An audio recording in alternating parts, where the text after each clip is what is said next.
来看晚风撞破谎言，女总裁将自己的豪车交给倒贴的软饭男保养，殊不知对方此时已经开始在外面偷偷装大款了。这女总裁是霸道总裁文看多了吧，竟然放心把豪车交给这种白眼狼。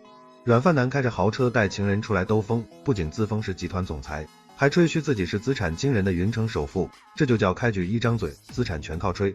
这吹牛的本事不去写网文真是可惜了。为了博取美人的欢心，软饭男豪爽的答应将未婚妻的100万豪车直接送给情人，真是慷他人之慨，花老婆的钱泡小三，这软饭吃的也太理直气壮了吧，简直是软饭男里的战斗机。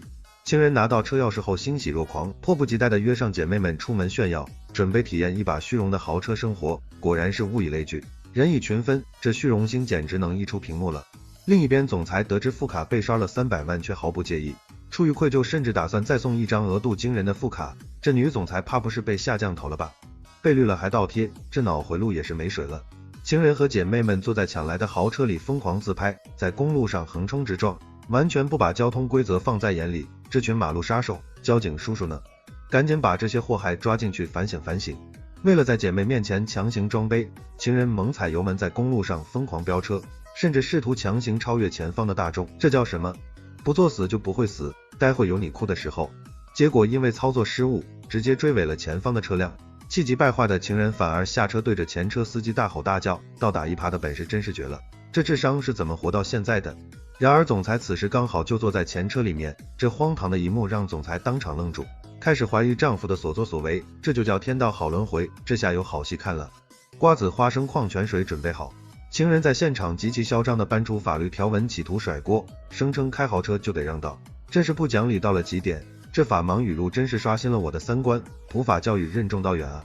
姐妹们也在一旁颠倒黑白帮着做伪证，甚至叫嚣着让对方倾家荡产，完全不知道踢到了铁板。这群塑料姐妹花，等下看你们怎么被集体打脸。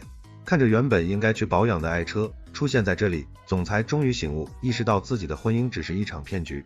总裁终于智商上线了，渣男的末日终于要到了。情人甚至狮子大开口索要300万的赔偿，还得意洋洋地质问前车主人，确定能赔得起这辆豪车，真是耗子给猫拜年找死。等下看谁赔得倾家荡产。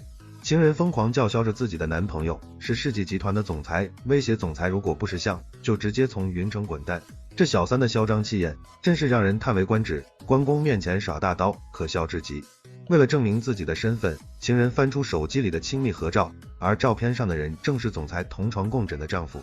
实锤了，这绿帽子戴得稳稳的，总裁这波真是人在车中坐，绿从天上来。情人得意地展示着软饭男送的限量款包包，炫耀着软饭男为她豪掷100万时，连眼睛都不眨一下，炫耀一时爽，事后火葬场。这包包等下怕是要变成你的催命符了。总裁这才明白，丈夫平日里花天酒地的巨额开销，原来全是在外面背着自己包养不知廉耻的小三。这渣男真是把软饭硬吃发挥到了极致，简直是厚颜无耻的代表。面对小三咄咄逼人的威胁，总裁面无表情的反击，痛斥对方不过是一个被人养在外面的小三，这就叫实力碾压，女王气场全开，简直帅炸了。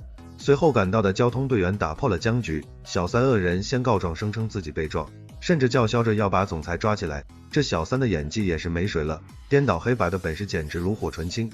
总裁沉着冷静的要求调取行车记录仪，以还原真相，这让心虚的小三瞬间慌了神，开始冷汗直流。这就叫不作死就不会死，这下看你还怎么狡辩。交警通过记录仪认定是小三的责任，并勒令其尽快谈妥赔偿，否则将直接以危险驾驶带走调查。交警叔叔威武。这下这小三彻底歇菜了，胡搅蛮缠的小三甚至对公职人员破口大骂，抬出男朋友的总裁身份，试图用特权来压制法律。这法盲真是没救了，还想跟法律作对，简直是异想天开。眼看局势不妙，小三赶紧给软饭男打电话哭诉。软饭男在电话里心疼不已，扬言要亲自过来出气。渣男终于要出场了，准备接受女王的制裁吧。软饭男随后又假惺惺的打电话给总裁老婆，谎称朋友出事要出去处理，殊不知总裁就在现场，这就叫谎言当面被拆穿。这波操作简直是教科书级别的打脸。挂断电话后，总裁在车内冷笑不已，静静等待着这个虚伪至极的男人亲自过来揭穿他的假面具。暴风雨前的宁静，期待接下来的大型翻车现场。保险公司的理赔人员及时赶到现场，却被这辆极度奢华的豪车吓得直哆嗦，表示根本赔不起。这豪车的价值终于要揭晓了，小三这回是真的踢到铁板了。理赔人员在看完事故责任判定书后，明确表示这种恶意追尾的行为不在保险理赔的范围之内，干得漂亮。对于这种恶意行为，就应该让他自己承担后果。得知保险公司拒赔后，小三彻底崩溃，赶紧在电话里向软饭男撒娇求助，希望软饭男能出面摆平。哭吧哭吧，现在知道怕了。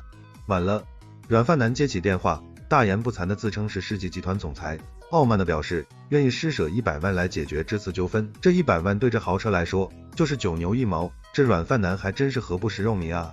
听到总裁助理那熟悉的声音后，软饭男明显有些心慌，但为了面子依然在电话里疯狂大放厥词，死要面子活受罪，等下看你怎么收场。极其嚣张的软饭男教唆小三直接砸了总裁的座驾，声称在云城绝对没有人敢招惹他这个大人物。这嚣张的气焰真是绝了，简直是不知天高地厚。嚣张的小三二话不说，直接动手疯狂砸车，完全不在意这辆低调的大众其实是一辆定制版的豪车，这智商真是让人捉急。砸车一时爽，赔钱火葬场。冷眼旁观的总裁直接拨通了银行的客服电话，干净利落地冻结了挂在软饭男名下的所有信用卡，釜底抽薪。这一招简直是杀人诛心。砸完车后，小三嚣张地甩下100万支票，得意洋洋地嘲讽总裁，表示这些钱足够买好几辆破大众，无知者无畏，这100万怕是连个车轱辘都买不到吧。助理冷笑地提醒对方，这100万甚至连个车灯都赔不起，劝对方识相点，赶紧想办法筹齐巨款。听到这话，小三的表情肯定比吃了苍蝇还难看。围观群众起初也以为总裁是在敲诈，直到专业店长出面证实，这辆车是价值1000万的顶级豪车。这反转来得太快，就像龙卷风，吃瓜群众都惊呆了。得知真相的围观群众瞬间倒戈，纷纷嘲讽小三没有眼光，开着100万豪车就以为自己是天下第一，这墙头草倒的也是够快的，真是大型打脸现场。骑虎难下的小三为了挽回颜面，直接掏出软饭男给他的黑金卡，炫耀卡里有1个亿的零花钱。这女人是不见棺材不掉泪啊，还想拿别人的钱来装杯。然而这张卡正是总裁本人的专属副卡，总裁助理当场拆穿，表示这张卡连10块钱都烧不出来。这波拆台简直是神补刀，小三这回是真的社死了。刷卡机上冰冷的拒绝提示让小三当场石化，周围嘲讽的目光和议论声如针一般扎在他身上，这就叫偷鸡不成18米，活该。慌乱不堪的软饭男打电话质问总裁为何停卡，在得知无法消费后，他只能绝望的试图私下筹钱，现在知道绝望了，早干嘛去了。为了不让小三在警局过夜，软饭男咬牙掏空了自己全部的1000万存款，心疼的几乎快要滴血。这渣男也是够拼的，为了个小三竟然倾家荡产。然而总裁冷笑着指出，这1000万只是赔偿了被砸的大众，另一辆追尾的跑车还没开始清算赔偿，这就叫赔了夫人又折兵。这回渣男是真的要破产了。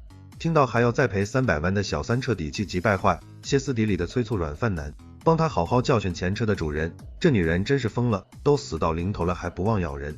小三还在这里疯狂脑补男朋友赶来救场的画面，甚至口出狂言要将总裁直接扔进海里喂鱼。这脑补能力不去当编剧真是可惜了。直到总裁面无表情地拿出车辆的驾驶证，小三看到上面的名字竟然是总裁本人，瞬间傻在原地。这波操作简直是绝杀，小三这回是真的凉透了。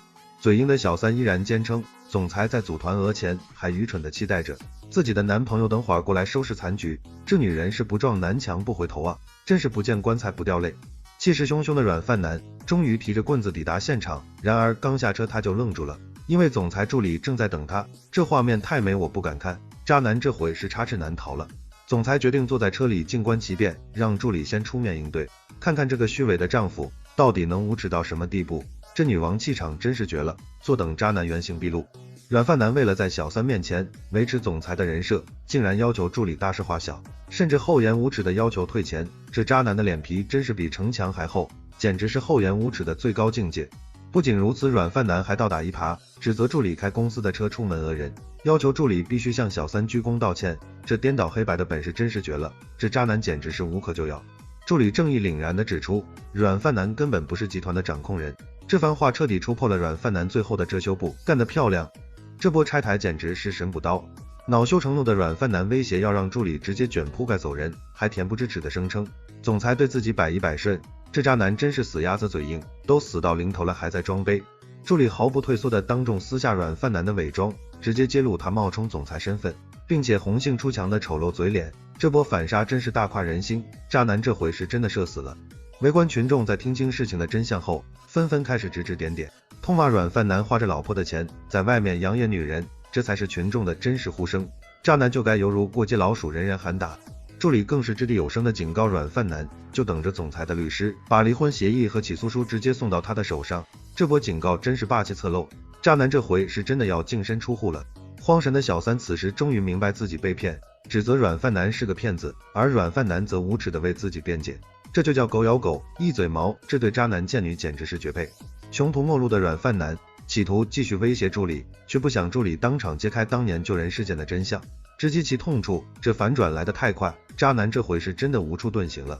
得知当年救自己的英雄其实是身边的助理后，总裁在车内痛苦万分，懊悔被这个骗子蒙蔽3年，总裁这3年真是白瞎了，这波真是赔了夫人又折兵。软饭男在电话里继续对总裁恶人先告状，企图抹黑助理，全然不知总裁此时正冷冷注视着他，这就叫垂死挣扎。渣男的末日终于到了，总裁最终拉开车门，霸气出面，将软饭男彻底扫地出门，亲手终结了这场持续3年的荒唐骗局。女王归来，这结局引起极度舒适，渣男终于得到了应有的惩罚。欢迎订阅，下季更溜。